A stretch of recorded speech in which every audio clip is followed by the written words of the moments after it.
Ladies and gentlemen, before I start, I have a message from Dr. Colin Rubenstein, AIJAC's Executive Director, who is in Canberra today, and he sent me this short message this morning.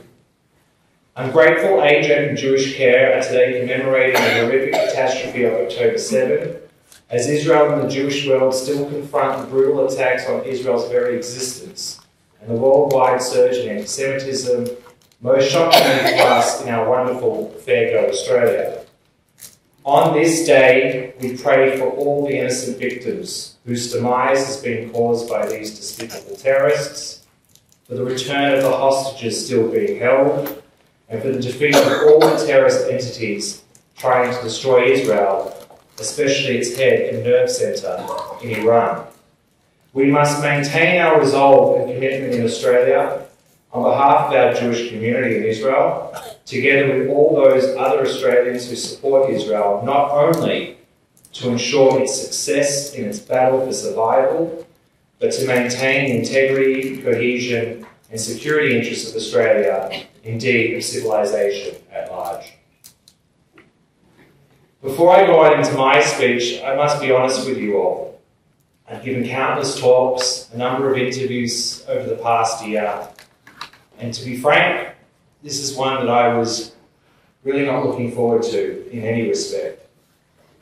For the past couple of weeks, on my travels into Israel for the 5th time since the horrific events of October 7, I've been unable to get through my remarks without completely breaking down with all the difficult things that I have seen, the terrible experiences that I've heard, the senses, the smells, the sights of what can only be described as complete horror and hell. But at this time, I think it is productive that I, as one who's had the opportunity to be in Israel on the ground for close to 3 months in entirety, at the expense of my own family, my 2 little girls, and my wife, what I've been able to do has been a true privilege. I've been able to send and escort 15 federal members of parliament, including Josh in December, 20 journalists, influencers like Nova Paris, and esteemed leaders of our Jewish community, including Josh in March. And I clearly remember in December when we got to Kfar Aza, our flak jackets and helmets on, I will always remember the sight of what we witnessed in Kfar Aza, the sheer devastation of what we saw, the burnt houses, the zaka, vandalism and signage on the front. And I remember clearly being able to walk into these houses where these poor people had no chance whatsoever. The smell was still there. Whilst the ground operation had only just started, the echoes of the war gunships and helicopters above with machine gun fire and the periodic thud of artillery shattering through your soul as we could hear the sights and sounds of what was going on just a kilometre on the other side of the border. And I clearly remember being in a restaurant for breakfast, dead, COVID lockdown dead in Tel Aviv, just a mere 6 or 7 weeks after October 7, where the owner of the restaurant came to us and asked us, "What are you doing here?" And Senator Fawcett said to him, "We're here to show you solidarity. We're here to give you a hug." He cried, we all shed a tear, while Senator Fawcett gave this chap a big hug, which is exactly what he needed. Again in March, I got to meet my mate Danny Maisner, an Australian whose sister Burnie was killed on the day of October 7 in Kibbutz Be'eri. Danny's smile and zest for life is so enchanting and so warm when you get to see him at the gates of hell, to hear the story of how, for his own survival, he kept his hand on the door of the namad of his security room, so held tight until in the middle of the night he was rescued himself, only to find out that his sister, 15 metres down the road in the most idyllic of places in Kibbutz Be'eri, had tragically lost her life. The countless testimonies from hostage families, the sadness and sorrow that they all feel, the determination of travelling the world and using every single waking hour that they have to speak about their loved ones who are still in captivity, and just the singular hope that someone cares enough to do something about it to get them out. And then there's that video.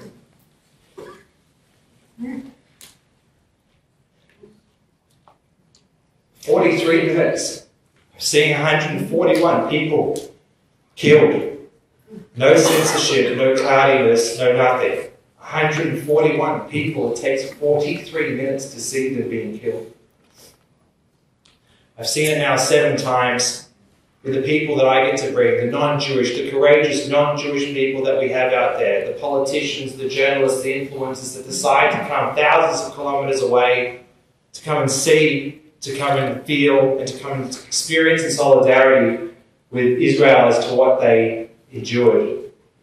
The images of that movie are etched into the insides of my eyelids. So when I close my eyes, that's all I can see. It's the images of the innocent so cruelly removed from us. But whilst I stand here with tears in my eyes, I am reminded of something that is so critically important that I have had the privilege of witnessing over the 5 times that I have been there. And this is what I want to encapsulate in my message today. And it's the story of Israel. It's a story of its strength. It's a story of its resilience. And you hear it from the stories of the people that saved the country on the day. In March, Josh and I had the privilege of meeting the parents of a fallen soldier, a Druze soldier, Lieutenant Colonel Salman Habaka. We were in his house on the border of Lebanon, no less than 2 kilometres away from the border, and he commandeered a tank. He heard what happened. On the morning of October 7, before Hezbollah started striking the north, he and his friend decided to literally steal a tank and drive it for 3 hours down to Kibbutz. The area was one of the first tanks to actually reach the Kibbutz, from all the way up in Lebanon. He, on his own accord, decided to steal the keys to a tank without orders, but through courage and determination, knew what was going on and decided to take things into his own hands. His story is a story of thousands of people. Whilst the government had failed and whilst the army was failing on that day, it was the individual citizens of the country that saved it. They decided to rise up. They decided to take whatever they had. They got into their cars and they drove down to the gates of hell. We were in his house with this juxtaposition and contrast between the sheer proud smiling of his father as his father was recounting the life and how proud he was of his son, whilst his mother was completely inconsolable, crying in the corner and could not even bear witness to see us because she was so sad at the loss of her son. And then just 2 weeks ago, I met a very brave man. His name is Elad Abraham from the Nova Festival site. Elad got out. He was one of the producers. He stole a car with another friend. He got out. He travelled. He went through the bushes, and he finally made his way to salvation. And you know what he did?